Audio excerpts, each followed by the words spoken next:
नमस्कार दोस्तों, स्वागत है आपका अपना यूट्यूब चैनल टुडे एग्जाम पर। दोस्तों आज है 20 सितंबर 2022 और आज आरआरबी ग्रुप डी की एग्ज़ाम थी, फोर्थ फेज का दूसरा दिन और तीनों पाली की एग्ज़ाम समाप्त हो चुकी है। तीनों पाली की एग्ज़ाम में जीके जेस सेक्शन से जो भी प्रश्न पूछे गए सभी प्रश्नों को लेकर आ गया हूँ with numerical with extra fact. जो भी ये ब्लू डॉट आप देख रहे हैं सभी एक्स्ट्रा फैक्ट है। थर्ड शिफ्ट में कुछ कम प्रश्न मिले थे वो भी इसमें इंक्लूड कर लिया गया है, कुछ बच्चे ने भेजे हैं। तो चलिए दोस्तों शुरू कर लेते हैं आज का ये वीडियो बिना टाइम गवाए। ये वीडियो उन लोगों के लिए काफ़ी इंपॉर्टेंट रहेगी जो आने वाले समय में आरआरबी ग्रुप डी के एग्जाम देने वाले हैं, क्योंकि बहुत सारे प्रश्न रिपीट हो रहे हैं और बहुत सारे प्रश्न जो है उसके ब्रांचेस से आ रहे हैं। जैसे एक बार में पंचायती राज व्यवस्था की स्थापना पूछ दिया तो दूसरी बार में संशोधन कब हुआ ये पूछ दिया गया। तो आप समझ रहे हैं एक्स्ट्रा फैक्ट इसे ही बोलते हैं। चलिए दोस्तों शुरू करते हैं। एक प्रश्न आया था, तौते चक्रवात कब आया था? तो तौते चक्रवात आपका 2021 में आया था और ये प्रभावित किया था आपको महाराष्ट्र और गुजरात को। और कहाँ आती है ये? तो ये अरब सागर में आई थी। निसर्ग भी आया था, ये भी महाराष्ट्र और गुजरात को प्रभावित करता है और ये भी अरब सागर में ही आई थी। एक चक्रवात आप कहाँ, तौते जो है ये म्यांमार के द्वारा नाम दिया गया था तौते, ध्यान रखिएगा। एक प्रश्न आया था यास, यास आया था एक तूफान, ये बंगाल की खाड़ी में आया था, पश्चिम बंगाल और उड़ीसा को प्रभावित किया था। चलते हैं आगे। एक प्रश्न आया था कि 42वां संविधान संशोधन कब किया गया था? तो ये 1976 में किया गया था। 42वां संविधान संशोधन 1976 में होती है। इसके द्वारा अखंडता, धर्मनिरपेक्षता तथा 10 प्रकार के मौलिक कर्तव्यों को संविधान में जोड़ा जाता है और मौलिक कर्तव्यों को आर्टिकल 51 के क में रखा जाता है, जो भाग 4 में वर्णित है। नीति निदेशक सिद्धांत के जो है ना, नीति निदेशक सिद्धांत वो भाग 4 में ही है। तो इसी में आपका जो है 51 के क क्रिएट करके रखा गया है मौलिक कर्तव्य को। तो शुरू में 10 थे लेकिन वर्तमान में जो है 11 मौलिक कर्तव्य हैं। 11वां मौलिक कर्तव्य जो है 6 से 14 वर्ष तक के बच्चों को निःशुल्क शिक्षा दिलाना पेरेंट्स की कर्तव्य है। इस प्रकार का जो मौलिक कर्तव्य है ये जोड़ा गया है। बात करें ये समिति कौन सी थी, तो स्वर्ण सिंह समिति थी और इसे 42वां संविधान संशोधन को लघु संविधान भी कहा जाता है। शिक्षा को समवर्ती सूची में इसी संशोधन के द्वारा लाया गया था। तो आपको ये सब बातें ध्यान रखना है। इसी का भाई है 44वां संविधान संशोधन। इसके द्वारा जो है संपत्ति के अधिकार को हटाया गया था मौलिक अधिकार से और ये 1978 में होता है। 42वां 76 में और ये 78 में। तो 2 संविधान संशोधन में भी गैप है, 2 ईस्वी में भी गैप है। तो याद रखने के लिए काफ़ी अच्छा है। एक प्रश्न आया था कि बैतरनी नदी कहाँ स्थित है? तो बैतरनी नदी जो है आपका उड़ीसा में है। एक बैतरनी नदी पश्चिमी घाट से भी निकलती है। उस बैतरनी नदी ओरिजिनल नाम नहीं है लेकिन उसे भी बैतरनी नदी कहा जाता है, जो महाराष्ट्र में स्थित है। तो ऑप्शन के अकॉर्डिंग बात हो जाएगी कि कौन सा था। एक प्रश्न आया था कि भारत के अंतिम वायसराय कौन थे? तो भारत के अंतिम वायसराय लॉर्ड माउंटबेटन हो जाएगा। अगर भारत के अंतिम वायसराय और प्रथम भारतीय वायसराय ये दोनों बात होगी तो आपका हो जाएगा सी राजागोपालाचारी। ठीक है, इसके बाद चलते हैं आगे। भारत के प्रथम गवर्नर खाली गवर्नर जनरल नहीं, खाली गवर्नर होगा तो रॉबर्ट क्लाइव। इन्होंने ही सिराजुद्दौला के साथ जो है बक्सर का युद्ध किया था 1764 ईस्वी में। इसके बाद 1757 का युद्ध जो होता है प्लासी का, ये भी इसी के काल में होता है। इसके बाद जो बंगाल का प्रथम गवर्नर जनरल बना ये बैरन हैंगस्टस बना। इसके बाद भारत का प्रथम गवर्नर जनरल लॉर्ड कैनिंग था। इसके बाद प्रथम भारत वायसराय जो था ये लॉर्ड विलियम बेंटिक था। तो यहाँ थोड़ा झोल है, देख लीजिएगा। एक प्रश्न आया था कि 1000वां टेस्ट मैच वेस्ट इंडीज ने किस देश के साथ खेला? तो एक दिन पूछा गया था कि भारत ने 1000वां टेस्ट किसके साथ खेला, आज वेस्ट इंडीज पूछ दिया गया। तो यहाँ पे भारत आंसर हो जाएगा। भारत और वेस्ट इंडीज के बीच जो है 1000वां टेस्ट जो है खेला गया है। 100वां नहीं भाई।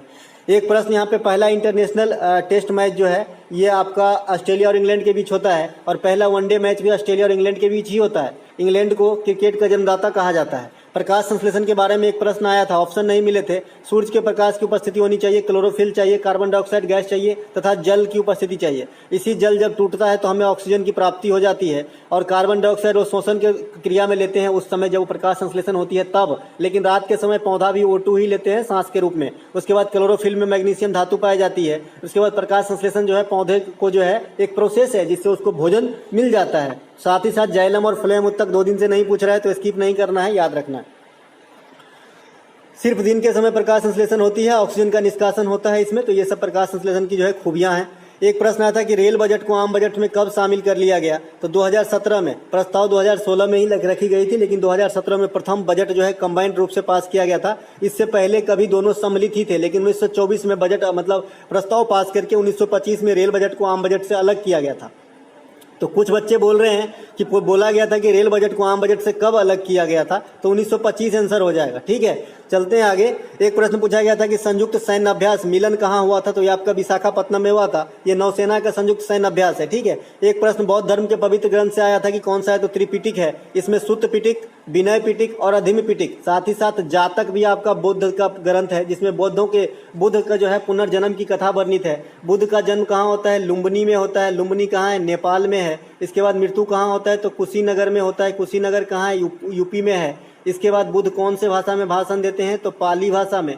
इसके बाद आपका जो है बौद्ध संतति कितने हुए हैं, तो 4 हुए हैं। प्रथम हुआ है राजगीर में, दूसरी वैशाली, तीसरा पाटलिपुत्र और चौथा कुंडलवन कश्मीर में हुआ है कनिष्क के शासनकाल में। इसके बाद बौद्ध धर्म से और क्या है, और से ज़्यादा, हाँ, गृह त्याग को धर्म चक्र महाभिनिष्क्रमण कहा जाता है और प्रथम उपदेश को जो है धर्म चक्र प्रवर्तन कहा जाता है। तो ये बात भी ध्यान रखिएगा। साथ ही साथ सबसे अधिक उपदेश जो है कौशल की राजधानी श्रावस्ती में दिए थे और पहला उपदेश जो है राजगीर सारनाथ में दिए थे। तो ये बात भी आपको ध्यान रखना है। एक प्रश्न यहाँ पे आता है कि कौन सी नदी नेपाल से निकलती है, तो कौन सी नदी निकलती है, तो कोसी, गंडक और घाघरा। ये तीनों नदी आपका जो है कहाँ से निकलती है, सारनाथ से मतलब क्या, नेपाल से निकलती है, ठीक है। ध्यान रखिएगा, तीनों नदी नेपाल से है। और ये पूछा गया था कि कौन सी नदी नेपाल से नहीं निकलती है, इस प्रकार का प्रश्न पूछा गया था। तो इन तीनों के अलावा जो ऑप्शन होगा ये राइट आंसर हो जाएगा। एक काला पानी नदी भी है, ये भी आपका नेपाल से ही निकलती है। और कोसी परियोजना जो है बिहार और नेपाल की संयुक्त परियोजना है। एक अभिक्रिया आया था आपका बैलेंस करने, NaCl को NH3 के साथ प्रक्रिया करा रहा था, तो क्या बनेगा, तो NaNH2 बन जाएगा और HCl गैस जो है बाहर निकल जाएगा, ठीक है। NaNH2 और ठीक है, और HCl गैस बाहर निकल जाएगी। तो इस प्रकार की जो है एक अभिक्रिया देखने को मिला है। एक प्रश्न आया था कि आवर्त सारणी में बाएं से दाएं जाने पर परमाणु क्रमांक क्या होगी, तो आवर्त सारणी में बाएं से दाएं जाने पर परमाणु क्रमांक जो है, बाएं से अगर आप दाएं जाते हैं तो परमाणु क्रमांक बढ़ता है ना जी। एक लड़का कमेंट करके बोल रहा है कि घटता है, तो भाई आवर्त की बात हो रहा होगा, आवर्त सारणी की बात नहीं हो रहा होगा। यहाँ फिर लिखा होगा कि आवर्त सारणी में आवर्त के बाएं से दाएं जाने पर, तो क्वेश्चन थोड़ा पढ़ लीजिए कीजिए, है ना। एक प्रश्न यहाँ पे आधुनिक आवर्त प्रश्न नहीं, एक्स्ट्रा फैक्ट है। खोजकर्ता कौन है, मोस्ले हैं। 118 ज्ञात तत्व है, 91 धातु है, 20 अधातु है, 7 उपधातु है, 24 कृत्रिम है। और सेकेंड शिफ्ट में पूछा गया था कि कितने नेचुरल तत्व है, तो 118 में से 24 को घटा देंगे, ये हमारा आंसर हो जाएगा। आधुनिक आवर्त सारणी जो है परमाणु क्रमांक पर आधारित है, जो पुराने वाली थी वो परमाणु द्रव्यमान पर आधारित थी। पुराने वाले में बात करेंगे तो 7 आवर्त तो थे लेकिन 9 ही वर्ग थे। आधुनिक वाले में जो है 7 ही आवर्त हैं लेकिन 18 वर्ग है, ठीक है। इसके बाद चलते हैं आगे। एक प्रश्न आया था, किसी परिपथ में 12 प्रतिरोध है, 30 वोल्ट की बैटरी से जुड़ा परिपथ में विद्युत धारा V बराबर RI पे रख देना है, आपका आंसर निकल जाएगा। तो V का वैल्यू आपका कितना दे रखा है, किसी पर 12 प्रतिरोध 30 वोल्ट 30 दे रखा है और प्रतिरोध है 12, I निकाल देना है, 6 दूनी की 12, 6 पच्चे के 30, 2 2.5 एम्पियर जो है आपका धारा फ्लो होगी ओम के नियम से। एक प्रश्न यहाँ पे आया था कि 12वीं पंचवर्षीय योजना का कार्यकाल क्या था, ये भी बताया था। तो 12वीं पंचवर्षीय योजना का कार्यकाल 2012 से 2017 था और ये योजना पूर्ण काल तक नहीं रही, 2015 में ही समाप्त हो गई, क्योंकि योजना आयोग ही समाप्त हो गया। तो इसी के साथ साथ योजना भी समाप्त, और इसके जगह पे है जो नीति आयोग आ गया। योजना आयोग हो चाहे नीति आयोग, दोनों का अध्यक्ष कौन होता है, तो PM होता है, ठीक है। ये नीति आयोग का उपाध्यक्ष कौन है, सुमन बेरी है, और जो CEO है परमेश्वरम है। योजना आयोग कुल कितने योजना बनाए, तो 12 योजना बनाए। अब तक भारत में अब तो भारत में योजना आयोग नहीं है, यही बात लिखा है। इसके बाद प्रथम पंचवर्षीय योजना का कार्यकाल 51 से 56 रहता है और हैराल्ड डोमर के मॉडल पर आधारित रहती है प्रथम पंचवर्षीय योजना, और कृषि पर संबंधित रहती है प्रथम पंचवर्षीय योजना। द्वितीय पंचवर्षीय योजना 56 से 61 हो जाएगा। इसके बाद ये जो है आपका भारी उद्योग को बढ़ावा दिया था, ठीक है। चलते हैं आगे। एक प्रश्न यहाँ पे आया था कि अटल सेतु किस नदी पर है, तो ये रावी नदी पर है। अटल दर्रा कहाँ है, हिमाचल प्रदेश में है। इसका पुराना नाम क्या है, तो रोहतांग दर्रा है। इसके बाद आपका ढोला सादिया ब्रिज कहाँ है, असम में है, ठीक है। इसे जो है भूपेन हजारिका ब्रिज भी कहा जाता है, भूपेन हजारिका ब्रिज भी कहा जाता है, जो पिछला भारत रत्न के विनर है, ठीक है। और ये इंडिया का नदी पर स्थित सबसे लंबा ब्रिज है वर्तमान में। एक प्रश्न आया था, पोस्को का फुल फॉर्म क्या होता है, तो the protection of children from sexual offence POCSO का फुल फॉर्म है, इसे सभी जानते हैं। एक प्रश्न आया था, HIV किससे नहीं फैलता, तो हाथ मिलाने से, साथ में खाना खाने से, साथ में रहने से HIV नहीं फैलता है। HIV जो है आपका असुरक्षित यौन संबंध या फिर असुरक्षित रक्तदान से फैलती है। HIV से जो है आपका एड्स होता है, और एड्स में क्या होता है, शरीर के जो बीमारियों से लड़ने की क्षमता है जो है खत्म हो जाती है। एलिसा परीक्षण जो है आपका एड्स में किया जाता है और 1 दिसंबर को एड्स दिवस के रूप में मनाया जाता है। एक प्रश्न आया था कि 86वां संविधान संशोधन किससे रिलेटेड है, तो ये 6 से 14 वर्ष तक के जो बच्चे हैं उनको निःशुल्क शिक्षा देना, ये जो है मौलिक अधिकार के अंतर्गत गारंटीड है, जो आर्टिकल 21 के क में रखा गया है। और ये कब किया गया था, तो 2002 में किया गया था। तो इससे संबंधित है 86वां संविधान संशोधन। एक प्रश्न आया था कि मादा जनन कोशिका में कुल गुणसूत्रों की संख्या कितनी होती है, इसका अर्थ मुझे स्पष्ट नहीं है। गुणसूत्र जो है मानव में तो 46 होते हैं, लेकिन मादा जनन कोशिका में आई थिंक 22 प्लस एक्स होनी चाहिए, क्योंकि एक्स के बाद जब मेल जो है वाई डोनेट करता है तो आपका पुरुष होता है बच्चा, और जब मेल भी एक्स करता है तो आपका जो है आपका बच्चा जो है फीमेल होता है। तो देख लीजिएगा इसका राइट आंसर क्या है और ऑप्शन में क्या क्या था। एक ऑप्शन है इनमें से सबसे निर्धन राज्य कौन सा अकॉर्डिंग टू 2021 पूछा था, तो ये आपका बिहार है, पहले भी बिहार ही था। चलते हैं आगे। एक प्रश्न पूछा गया था कि इनमें से कौन सा नृत्य नागालैंड का है, तो वहाँ पे जो 4 ऑप्शन दिए गए थे, ऐसा नहीं पूछा गया था कि कौन इसमें जो है ये नृत्य कहाँ होता है, वहाँ पे पूछा गया था कि इनमें से कौन सी नृत्य नागालैंड में होती है। तो ये हॉर्नबिल हो सकता है, चपारकुट, आयोसांग, ओलांग, सेकेरनी, बूसू, दीमा, ये सब नागालैंड के प्रमुख नृत्य हैं, इनमें से कोई एक हो सकता है। एक प्रश्न आया था कि भारत के किस नेशनल पार्क में जो हिम तेंदुआ पाया जाता है, तो हिम तेंदुआ फेमस है, हिम तेंदुआ के लिए स्नो लियोपार्ड, और जहाँ पे ठंडा पड़ेगा वहीं पे रहेगा। तो ये हेमिस नेशनल पार्क जम्मू कश्मीर में है, और हेमिस नेशनल पार्क जो है इंडिया का सबसे बड़ा नेशनल पार्क है क्षेत्रफल के हिसाब से। वहीं पे सबसे अधिक नेशनल पार्क जो है मध्य प्रदेश के अंदर है, इसे बाघ राज्य भी कहा जाता है। इसके बाद सबसे छोटा जो नेशनल पार्क है ये साउथ बंटन है, अंडमान निकोबार में है। इसके बाद सबसे बड़ा टाइगर रिजर्व की बात आएगी तो आपका जो है बाघ आरक्षित क्षेत्र जो है नागार्जुन सागर श्रीशैलम आंध्र प्रदेश में है, ये सबसे बड़ा बाघ आरक्षित क्षेत्र है। एक प्रश्न आया था तेजस्विनी योजना की शुरुआत कहाँ हुई थी, तो ये जम्मू कश्मीर में हुई थी। कुछ बच्चे बता रहे हैं कि झारखंड में हुआ था, तो देख लीजिएगा इस प्रश्न को, आई थिंक जम्मू कश्मीर में भी हुआ है, और ये पहले भी पूछा गया है। जो लेडीजों से संबंधित है वहाँ पे जो है लेडीजों को जो 30 से 35 वर्ष के युवा है उसको एक रकम मुहैया कराई जाती है ताकि वो जो है सेल्फ डिपेंडेंट बन सके। तो इस प्रकार का जो है जम्मू कश्मीर में है, हो सकता है कि झारखंड में भी हो, तो ऑप्शन में दोनों में से फिर एक ही होगा। अगर झारखंड में भी चलाया जा रहे हैं तो ठीक है, क्योंकि जम्मू कश्मीर में गारंटी चलाई जाती है। एक प्रश्न यहाँ पे आधुनिक आवर्त सारणी में कितने प्राकृतिक तत्व हैं, तो इसमें से 118 में से 24 घटा देंगे, ये आपका आंसर हो जाएगा। एक प्रश्न आया था कि अमृत महोत्सव की शुरुआत किस राज्य से हुई, तो अमृत महोत्सव की शुरुआत जो है आपका गुजरात के साबरमती से हुई थी। दांडी मार्च 12 मार्च 1930 को यहीं से होती है, दांडी मार्च भी यहीं से शुरुआत होती है, महात्मा गांधी के द्वारा चलाया गया था, इसे ही नमक कानून कहा जाता है। एक प्रश्न पूछा गया था कि सोडियम क्लोराइड को जल से अभिक्रिया कराने पर क्या प्राप्त होगा, तो NaClH2O। जब भी आप धातु के ऑक्साइड को जल से प्रतिक्रिया कराएंगे तो आपका जो है एक बेस बन जाता है NaOH, सोडियम हाइड्रोक्साइड, और HCl गैस मुक्त होगी। एक प्रश्न आया था आपका चुंबक के अंदर चुंबकीय क्षेत्र की दिशा क्या होती है, तो चुंबक की अंदर की बात हो रही है इंटरनली रूप से, तो दक्षिण से उत्तर हो जाएगा। वहीं अगर इस अंदर को मैं यहाँ से काट दूं तो इसका आंसर उत्तर से दक्षिण हो जाएगा। तो इस पे जो है बच्चे लोग कमेंट करते हैं कि उत्तर से दक्षिण होता है, लेकिन मैं बता दूं कि अगर इंटरनल रूप से बात करता है तो आपका जो है दक्षिण से उत्तर हो जाएगा, और ऐसे जनरली वे में बात करता है कि चुंबक के चुंबकीय क्षेत्र की दिशा क्या होती है, तो आपका उत्तर से दक्षिण हो जाएगा और इंटरनली रूप से दक्षिण से उत्तर होगा। साथ ही साथ अगर कोई चुंबक को आप लटका देंगे तो दक्षिण और उत्तर दिशा में आके स्थिर होती है। इसके बाद ताप वगैरह बढ़ाने से चुंबकत्व घटता है। इसके बाद चुंबक का जो मात्रक है चुंबकीय क्षेत्र का, ये आपका टेस्ला है, और वेबर मीटर होता है, तो वेबर में मीटर होता है, टेस्ला में कुछ भी नहीं होता। इसके बाद चुंबक जो है नर्म लोहा से अस्थायी चुंबक बनाया जाता है, इस्पात से आपका जो है अस्थायी चुंबक बनाया जाता है। इसके बाद चुंबकीय क्षेत्र के चुंबकीय रेखा जो है एक दूसरे को नहीं काटते हैं, चुंबकीय रेखा एक दूसरे के लंबवत होते हैं, तो ये सब बात आपको ध्यान रखना है, ठीक है। एक प्रश्न आया था ब्रह्मपुत्र नदी भारत के किस ओर बहती है, तो ये जो है पूर्वोत्तर भारत में बहती है, खास करके असम राज्य की प्रमुख नदी है, और असम का शोक भी कहा जाता है ब्रह्मपुत्र का। इसका जो सहायक नदी है लोहित नदी है, बराक नदी है, ये कहाँ से निकलती है, तो तिब्बत के मानसरोवर से निकलती है ब्रह्मपुत्रा, असम का शोक कहलाता है। साथ ही साथ इस पे दुनिया की सबसे बड़ी नदी द्वीप माजुली जो है इसी नदी पर स्थित है, जो दुनिया की सबसे बड़ी नदी द्वीप है। एक प्रश्न आया था IPL 2022 में सबसे अधिक विकेट किसने लिया था, ये 2022 नहीं था, फिर बाद में क्वेश्चन क्लियर हुआ कि IPL में सबसे अधिक विकेट किसने लिया है, तो डेविन ब्रावो। मैं सब दिन बताते आया हूँ, डेविन ब्रावो ऑप्शन में था, यजुवेंद्र चहल जो है ऑप्शन में नहीं था।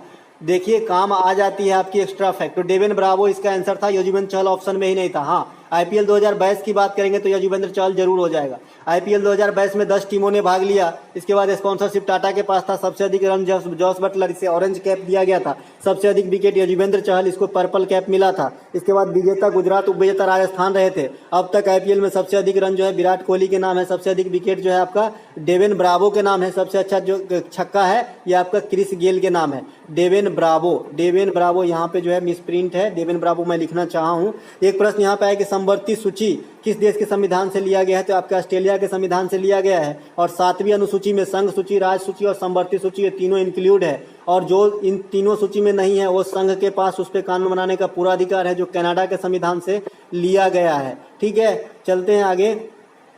अगला एक प्रश्न है हमारा, गिरफ्तार के संरक्षण संबंधी अनुच्छेद कौन सा है, तो अनुच्छेद 20 और अनुच्छेद 22, ये दोनों जो है आपका 21 हो जाता है निजता का अधिकार बीच में, जो प्राण एवं दैहिक स्वतंत्रता का अधिकार है, जो आपातकाल में भी नहीं बदलती। और 20 और 22 जो है ये दोनों जो है सजा संबंधी प्रावधान, जिसमें जो कल्प्रीट होते हैं उसके हित की बात कही गई है। जैसे किसी को अरेस्ट कर लिया गया तो उसे जो है न्यायालय के सामने पेश करना 24 घंटे के अंदर, ये सब भी इसी बात में कही गई है। तो 20 या 22 कोई एक ऑप्शन होगा, वही आंसर हो गया होगा।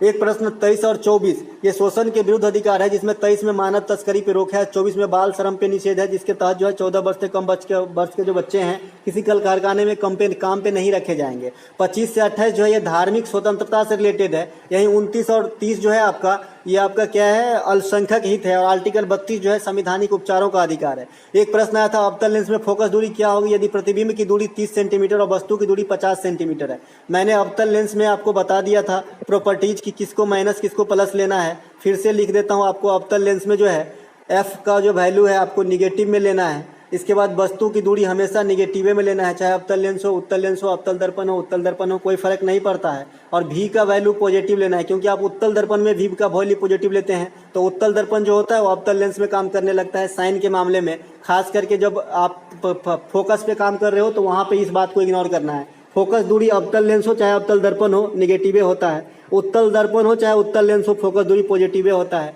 वस्तु की दूरी हमेशा निगेटिव होता है। और ये भी ही है जो ये साइन का काम करवाता है, खतरनाक है ये। अवतल दर्पण में जब वास्तविक बनता है तो निगेटिव होता है और काल्पनिक बनता है तो पॉजिटिव होता है। अब ऑप्शन में अगर प्रश्न में अगर वास्तविक काल्पनिक नहीं लिखना है फिर भी आपको पहचानने आना चाहिए अवतल दर्पण के अंदर कि वास्तविक बन रहा है कि काल्पनिक, क्योंकि मैंने आपको समझा चुका है कि वास्तविक और काल्पनिक कब बनता है प्रतिबिंब। जो भी इधर बनता है, इधर 5 स्थिति होती थी, 5 बार प्रतिबिंब बनता था और 1 बार इधर बनता था। तो जो भी दर्पण के सामने बनते हैं सभी वास्तविक प्रतिबिंब बनते हैं और जो बैक साइड में बनते हैं वो काल्पनिक प्रतिबिंब बनते हैं अवतल दर्पण में। तो ये हो गया अवतल दर्पण की थोड़ी सी परिचय और ये अवतल लेंस की साइन की परिचय हो गया है आपको। तो मैं अब कर लेता हूँ, लेंस की है तो 1/f और कैसा लेना है, निगेटिव लेना है तो निगेटिव हो गया। और 1/v लेना है तो v कैसा लेना है, इसमें पॉजिटिव लेना है। इसके बाद माइनस होता है बीच में लेंस के सूत्र में, और u कैसा लेना है तो निगेटिव लेना है। अब इसको मैं पहले सॉल्व कर लेता हूँ। तो 1/f, f का वैल्यू कितना है, अवतल लेंस में फोकस दूरी क्या होगी, अच्छा नहीं है f का वैल्यू। 1/v का वैल्यू है क्या, प्रतिबिंब की दूरी कितना है 30 सेंटीमीटर, तो ये 30 हो जाएगा। और माइनस माइनस के ये प्लस हो जाएंगे ना, माइनस माइनस के ये आपका क्या हो जाएगा, माइनस और माइनस हो जाएगा आपका प्लस, ठीक है। और वस्तु की दूरी कितना दे रखा है आपका 50 दे रखा है, कितना दे रखा है 50, वस्तु की दूरी 1/50 दे रखा है, ठीक है। यहाँ पे कुछ तो गड़बड़ है। अवतल लेंस में फोकस दूरी क्या होगी यदि प्रतिबिंब की दूरी 30 सेंटीमीटर तथा वस्तु की दूरी 50 सेंटीमीटर। प्रतिबिंब की दूरी हमने 30 सही रख लिया है, माइनस में रखना पड़ेगा, प्रतिबिंब की दूरी तो प्लस हो जाएगा, सही बात है जी। अवतल दर्पण नहीं है, अवतल लेंस कर लीजिए तभी ये बनेगा न्यूमेरिकल। अवतल दर्पण कर लीजिए इसको, अवतल लेंस नहीं कीजिए नहीं तो ये बनेगा नहीं, ठीक है, आंसर नहीं आएंगे, ठीक है। तो अवतल दर्पण कर लेते हैं यार। तो अवतल दर्पण में फोकस दूरी आपका निगेटिव लेना पड़ेगा और वस्तु की दूरी निगेटिव लेना पड़ेगा। और प्रतिबिंब की दूरी जो है यहाँ तो कुछ पता ही नहीं है, इसको स्किप करते हैं, ये क्वेश्चन कुछ गलत लग रहा है, स्किप नहीं करते। फिर इसको जो है आप उत्तल दर्पण बना लीजिए, ठीक है, उत्तल दर्पण बना लीजिए। इसको मिसप्रिंट हुआ है, मैं दिन में बताया था सही से, लेकिन यहाँ पे कुछ मुझे अभी है नहीं इसका रफ सीट कि क्या लिखा था क्वेश्चन मैंने। तो यहाँ पे उत्तल दर्पण अगर कर लेंगे तो उत्तल दर्पण में आपका फोकस दूरी पॉजिटिव ले लीजिए और वस्तु की दूरी निगेटिव ले लीजिए और आपका प्रतिबिंब की दूरी भी पॉजिटिव ले लीजिए, ठीक है। तो ये तीनों लेके जो है आपको बनाना है। तो फोकस दूरी यहाँ पे क्या होगा यही पूछ रहा है, तो पॉजिटिव होता है तो इसको मैं साइन नहीं चेंज करूंगा। 1/v का वैल्यू दे रखा है 30 और ये होता है बीच में प्लस, अब वस्तु की दूरी होता है निगेटिव, तो 1/50 हो जाएगा माइनस के, तो 1/30 माइनस 1/50 हो जाएगा। अब बनेगा उत्तल दर्पण का ये सवाल है ना। तो 50 और 30 का एलसीएम कितना हो जाएगा 150 हो जाएगा, है ना। तो 5 और 3 2/150, तो ये कट के जाएगा तो जो 75 हो जाएगा, तो एफ का वैल्यू 75 सेंटीमीटर हो जाएगा, ठीक है। तो ये बना लीजिएगा, ठीक है, इसको उत्तल दर्पण बना लीजिएगा, मैं करेक्शन कर दूंगा ऐसे पीडीएफ जो दूंगा उसमें, ठीक है। चलते हैं आगे। एक प्रश्न पूछा गया था कि मार्च 2022 के अनुसार आरबीआई में कुल कितने डिप्टी गवर्नर है, तो 4 गो डिप्टी गवर्नर और 1 गो गवर्नर होता है आरबीआई में सदा। हाँ, पोस्ट वैकेंट रहे तो ये बात अलग है। वर्तमान में शक्तिकांत दास जो है आरबीआई के 25वें गवर्नर है। आरबीआई की स्थापना 1935 और राष्ट्रीयकरण 1949 में होता है। मौद्रिक नीति बनाना, बैंक दर तय करना, सभी प्रकार के नोटों का निर्गमन करना आरबीआई का परम कर्तव्य है। इसके बाद जो 1 रुपये की नोट होती है ना, उस पर साइन आरबीआई के गवर्नर का नहीं होता, ये वित्त सचिव भारत सरकार के साइन होते हैं, तो ये ध्यान रखने का अपवाद है। एक प्रश्न यहाँ पे 93 वर्ष की आयु में 2021 में किसे पद्म श्री से सम्मानित किया गया? तो शंकर नारायण को दिया गया था, ये कलारू पट्टू सिखाते हैं। इसके अलावा 4 आदमी को पद्म विभूषण दिया गया था, जो कौन कौन है? राधे श्याम खेमका है, प्रभु राधे श्याम की कृपा से बिपिन रावत का कल्याण हो गया, ये हमारा लैंग्वेज है, इसी में चारों आ जाते हैं, ठीक है। राधे श्याम खेमका, प्रभु अन्य और कौन है? बिपिन रावत साहब हैं और कल्याण सिंह है, ये चारों को पद्म विभूषण दिया गया था। इनमें से कौन सा भाषा शास्त्रीय भाषा नहीं है? अब तो ये वाला क्वेश्चन आप कभी नहीं छोड़ेंगे, क्योंकि ये तो इतनी बार पूछ दिया गया कि अब एग्जामिनर को भी शर्म आती होगी। तो तमिल है, तेलुगु है, कन्नड़ है, संस्कृत है, मलयालम और ओडिसी है, ये सब शास्त्रीय भाषा है भारत के। इसके अलावा ऑप्शन में मराठी दिया गया था और यही राइट आंसर करके आना था। राष्ट्रीय भाषा आयोग के मुख्यालय कर्नाटक मैसूर में है और मराठी आ गया, तो मराठी 3rd लार्जेस्ट लैंग्वेज है, मतलब सबसे ज़्यादा बोली जाने वाली तीसरी सबसे बड़ी भाषा इंडिया में। पहला हिंदी, दूसरा बांग्ला है।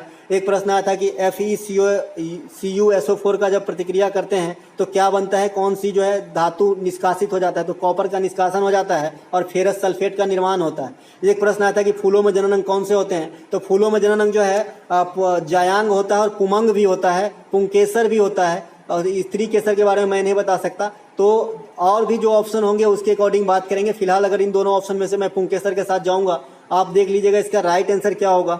दोस्तों आपको बता दूं मैं 100% ना कोई नहीं बना सकता और कोई नहीं बता सकता आपको 100%। जो आपको 100% बता रहा है वो पहले जो है इसको आपके सामने कुछ रख रहा है, लेकिन मैं ऐसा नहीं करता हूँ। मेरे को क्वेश्चन मिला, मैं अपने हिसाब से मुझे जितना आता है उतना दे देता हूँ। हाँ, कुछ मौखिक रूप से उस समय याद आ जाता तो बता देता हूँ, ठीक है।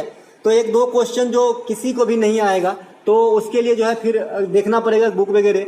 तो इतना टाइम नहीं रहता तो मैं बुक वगैरह नहीं देख पाता हूँ एक आध क्वेश्चन के लिए। मैं अगले दिन जरूर बता देता हूँ कि भाई कल ये आया था, इसका आंसर ये है, ठीक है। तो इस पर माइंड नहीं कीजिएगा। बहुत सारे चैनल वाले जो हैं काफ़ी कमेंट करते हैं उल्टे पुल्टे लैंग्वेज में, लेकिन मुझे कोई फ़र्क नहीं पड़ता। मैं आपको बस सिखाने आया हूँ, और यहाँ तक कि सिखाने क्या, मैं सिर्फ ये चाहता हूँ कि आपकी रिजल्ट हो, ताकि मैं इतना एक्स्ट्रा फैक्ट बक देता हूँ कि आपको जो है काफ़ी से काफ़ी मतलब ज़्यादा से ज़्यादा फायदा हो सके, ठीक है। तो इस पर ध्यान नहीं देना है कौन क्या कॉमेंट कर रहा है, मैं तो बिल्कुल ध्यान नहीं देता। जिला प्रशासन के अंतर्गत कौन कौन से आते हैं? तो तहसील, मंडल, ये सब जिला प्रशासन के अंतर्गत आते हैं। एक प्रश्न आया था कि अगर फोकस दूरी को दोगुनी कर दिया जाए तो त्रिज्या पर क्या प्रभाव पड़ेगा? मैं यहाँ पे गलती किया था और मैं बाद में कमेंट पिन कर दिया था दोस्तों कि अगर फोकस दूरी को दोगुना कर दिया जाए तो वक्रता त्रिज्या F = R/2 होता है, तो इस पे क्या प्रभाव पड़ेगा? तो आप खुद ही देख लीजिए इस पे क्या प्रभाव पड़ेगा। मैंने गलती कर दिया था, 1/4 बता दिया था। ये भी कोई पूछने की बात है। यहाँ पे मैं क्या पढ़ लिया था कि फोकस दूरी जो है दोगुना करने से वक्रता त्रिज्या का कितना हो जाएगा, मैं पढ़ लिया था, ठीक है। एक प्रश्न आया था किसानों के खिलाड़ी के नाम पे, हाँ, किस खिलाड़ी के नाम पे राष्ट्रीय खेल दिवस मनाया जाता है? तो मेजर ध्यानचंद के जन्मदिन पे राष्ट्रीय खेल दिवस 29 अगस्त को मनाया जाता है। 29 अगस्त को राष्ट्रीय खेल दिवस और 6 अप्रैल को विश्व खेल दिवस मनाया जाता है, ठीक है। एक प्रश्न आया था कि उत्तल दर्पण में फोकस दूरी 50 सेंटीमीटर तथा वस्तु की दूरी 30 सेंटीमीटर, 50 सेंटीमीटर, प्रतिबिंब की दूरी क्या होगी? अब देखिए ओरिजिनल क्वेश्चन यहाँ है। ये जो पहले एक सीट ले लिया गया था वो रफ क्वेश्चन था, गलती हो गई थी, ठीक है, क्योंकि वहाँ पे उत्तल दर्पण में ही बनेगा ये, अवतल लेंस लिखा था ना वहाँ पे, तो गलत है। उत्तल दर्पण का एक बार साइन फिर से आपको मैं बता दूंगा यहाँ पे। और एक लड़के ने कमेंट किया है कि सर ये साइन वाला वीडियो एक अलग बना दीजिए 5-10 मिनट का, तो मैं जरूर बता दूंगा, कल देखता हूँ टाइम मिलेगा तो। उत्तल दर्पण में आपको फोकस दूरी पॉजिटिव लेना है, वस्तु की दूरी निगेटिव और प्रतिबिंब की दूरी भी पॉजिटिव लेना है, ठीक है। चलते हैं आगे। हिंदी की राजभाषा कब बनाया गया था? तो 14 सितंबर 1949 को, इसलिए 14 सितंबर को हिंदी दिवस मनाते हैं। और 10 जनवरी को विश्व हिंदी दिवस मनाते हैं। इसके बाद 10 दिसंबर को ठहाका दिवस या विश्व हास्य दिवस भी मनाया जाता है। एक प्रश्न आया था कि भारत में किस प्रकार की मिट्टी सबसे अधिक है? तो जलोढ़ मिट्टी का प्रकार सबसे अधिक है। जलोढ़ मिट्टी 2 प्रकार के होते हैं, खादर और बांगर। बांगर कहाँ गए? इधर। खादर और बांगर 2 प्रकार के जलोढ़ मिट्टी होते हैं। कपास की खेती के लिए काली मिट्टी सबसे उपयुक्त है, जिसे रेगुर मिट्टी कहा जाता है। और बेसाल्ट चट्टानों के क्षरण से जो है काली मिट्टी का निर्माण होता है, जिसमें ह्यूमस वगैरह की जो है मात्रा काफी अधिक होती है। अधिकांश जलोढ़ मिट्टी जो है आपका गंगा नदी क्षेत्र में पाए जाते हैं। अगस्त प्रस्ताव कब लाया गया था? 1940 में लाया गया था, लॉर्ड लिथगो के समय में। एक प्रश्न आया था 1969 में प्रधानमंत्री कौन थे? तो इंदिरा गांधी थे। और इन्हीं के समय 1975 में देश में आंतरिक मामलों के आधार पर प्रथम बार आपातकाल लगाया गया था, 1975 में। एक प्रश्न आया था कि फिक्की के अध्यक्ष कौन है? स्थापना कब हुई थी? तो 1927 में हुआ था। और फिक्की के जो वर्तमान में हेड हैं ये ज्योति देशपांडे है, तो आपको ये बात भी ध्यान रखना है। एक प्रश्न आया था मक्का मदीना कहाँ है? सऊदी अरब में है। एक प्रश्न आया था NaCl CaCl2 में किसका गलनांक अधिक होता है? 2 ही ऑप्शन प्राप्त हुए हैं, तो इसके जो 2 और ऑप्शन रहेंगे उसके हिसाब से आंसर हो जाएगा, जो बच्चे आंसर मिलाने आए हैं। बहरहाल इन दोनों में से जो है NaCl का ज्यादा गलनांक होता है। एक प्रश्न आया था कि डॉक्टर के द्वारा कौन सा दर्पण उपयोग किया जाता है इलाज के लिए? तो आपका अवतल दर्पण हो जाता है। गाड़ी के साइड मिरर के रूप में जो है आपका उत्तल दर्पण का प्रयोग होता है, ठीक है। इसके बाद सोलर कुकर में जो है सोलर तल्ले दर्पण का प्रयोग होता है। चिपको आंदोलन कब होती है? 1973 में उत्तराखंड के चमोली जिला से होती है। इसमें जो अग्रणी नेता थी ये गौरा देवी थी और पुरुष में जो है सुंदरलाल बहुगुणा थे। अमृता देवी बिश्नोई इसी प्रकार का कुछ काम किए थे चिपको आंदोलन के जैसा ही। राजस्थान के अंदर खेजड़ी के वृक्ष के संरक्षण के लिए तो अमृता देवी बिश्नोई पुरस्कार के नाम पे जो है पुरस्कार दिया जाता है केंद्र सरकार और राजस्थान और एमपी के द्वारा। तो वन्य जीव संरक्षण के लिए पुरस्कार दिया जाता है अमृता देवी बिश्नोई पुरस्कार, ध्यान रखिएगा। एक प्रश्न है था 542 रियासतों में मिलाने का काम किसने किया था? सरदार वल्लभ भाई पटेल ने किया था। स्टैच्यू ऑफ यूनिटी का नाम आपने सुना होगा। 182 मीटर ऊंची प्रतिमा जो अभी दुनिया की सबसे ऊंची प्रतिमा ये सरदार वल्लभ भाई पटेल की प्रतिमा है जो गुजरात के केवड़िया में स्थित है। इसके अलावा 31 अक्टूबर को सरदार वल्लभ भाई पटेल के जन्मदिन पर ही एकता दिवस के रूप में मनाए जाते हैं। सरदार वल्लभ भाई पटेल को लौह पुरुष कहा जाता है और भारत का बिस्मार्क भी कहा जाता है सरदार वल्लभ भाई पटेल को, ठीक है। वैसे बिस्मार्क जो है जर्मन थे। एक प्रश्न जो पूछा गया था कि टीम डेविड आईपीएल 2022 में किस टीम के साथ खेले हैं? तो मुंबई इंडियंस की तरफ से खेले थे टीम डेविड। इसके बाद मुंबई इंडियंस में सबसे महंगा खिलाड़ी था ईशान किशन। आईपीएल 2022 में 10 टीमों ने भाग लिया था। गुजरात टाइटंस विजेता, उपविजेता राजस्थान रॉयल थे। ऑरेंज कैप बटलर को, पर्पल कैप युजवेंद्र चहल को फ्रेंचाइजी टाटा के पास था। इसके अलावा ये आईपीएल का 15वां संस्करण था। सबसे अधिक विकेट लेने की बात करेंगे अब तक आईपीएल में तो डेविन ब्रावो है। सबसे अधिक आईपीएल में रन विराट कोहली के नाम है। सबसे अधिक छक्का जो है क्रिस गेल है। और कल मैं आपको इस पे जो है और थोड़ा संशोधन करके बता दूंगा क्योंकि आईपीएल से काफी प्रश्न एग्जाम में पूछे जा रहे हैं, ठीक है। एक प्रश्न यहाँ पे आया था कि 24 वाट के 5 बल्ब प्रतिदिन 5 घंटे जलते हैं तो 5 दिनों में कितनी बिजली खपत होगी? तो आपको बताया कि भाई जो वाट है ना, जितने बल्ब है उसको गुना कर दीजिए। तो 24 गुने 5 कर लेंगे तो ये हमारा टोटल वाट आ गया। इसके बाद हम 5 घंटे प्रतिदिन जलाते हैं तो इससे गुना कर दिए और कितने दिन जलाते हैं तो ये भी कर दिए। और इसको मैं जब 1000 से भाग दे दूंगा तो ये हमारा किलो आवर यूनिट निकल जाएगा। के मतलब किलो आवर यूनिट इस प्रकार के निकल जाएंगे, ठीक है। तो यही हमारा बिजली का यूनिट की जो खपत होती है, हम घर में जो बिजली उपयोग करते हैं तो इसी पे हमारा बिल तय होता है। और इसी सवाल में दे देगा कि भाई 5 रुपए यूनिट है तो कितना बिल आएगा? तो मान लीजिए 5 रुपए, इससे 5 को गुना कर देंगे तो इतना हमारा बिजली का बिल आएगा। आज ये न्यूमेरिकल देखने को मिला था आज, ठीक है। इसी प्रकार से आपको बनाना है, इसमें कुछ नहीं है, सभी को गुना करके 1000 से भाग देना है, इतना यूनिट हो जाता है और जितने रुपए बोलते हैं उससे गुना कर दीजिएगा, ठीक है। तो दोस्तों जो भी प्रश्न आज पूरे दिन में मुझे प्राप्त हुआ और आप लोगों से गुजारिश है कि अगर आपका एग्जाम होता है और जो प्रश्न आपको याद रहता है हमारे किसी भी वीडियो में आप कमेंट कर दें तो मैं आपका आभारी रहूंगा इसके लिए, ताकि जो है मैं दूसरे बच्चे तक भी पहुंचा दूं, सबकी भलाई हो जाए, है ना। तो मिलते हैं दोस्तों एक नए वीडियो में। हाँ दोस्तों, आप लोगों में से बहुत सारे बच्चे का कमेंट आया है कि रीजनिंग का एक जो भी पैटर्न चल रही है उस पर आधारित एक रीजनिंग का वीडियो बना दिया। आज हमने मैथ का वीडियो बना दिया, इसमें मेंसुरेशन को खत्म किया हूं मैंने। मेंसुरेशन तो काफी इजी प्रकार के पूछे जा रहे हैं, तो बहरहाल आपको जो है सभी सूत्रों का रिवीजन हो गया होगा उस वीडियो में आई थिंक, और प्रश्न नहीं छूटेंगे। 1-2 बार खुद से बना लीजिएगा। ये पीडीएफ भी मैं टेलीग्राम पे कल सवेरे दे दूंगा। आज कुछ प्रॉब्लम चल रही है तो मैं टेलीग्राम पे जो है पीडीएफ नहीं दे पाया हूँ। कल का भी पीडीएफ, आज का भी पीडीएफ सब इकट्ठा टेलीग्राम पे कल सवेरे आपको मिल जाएगा, कोई इशू नहीं है, मिल जाएगा। थोड़ा सा प्रॉब्लम है पीडीएफ में, मोजा जो एडिटर है उसकी सब्सक्रिप्शन खत्म हो गई है तो एडिट नहीं हो रहा है, क्योंकि कुछ चीज जो मिसप्रिंट हो जाते हैं उसे मुझे एडिट करना पड़ता है। तो ये जो है अभी कल आपको मिल जाएगा, ठीक है। जय हिंद दोस्तों, अच्छा लगा हो तो लाइक जरूर कीजिएगा।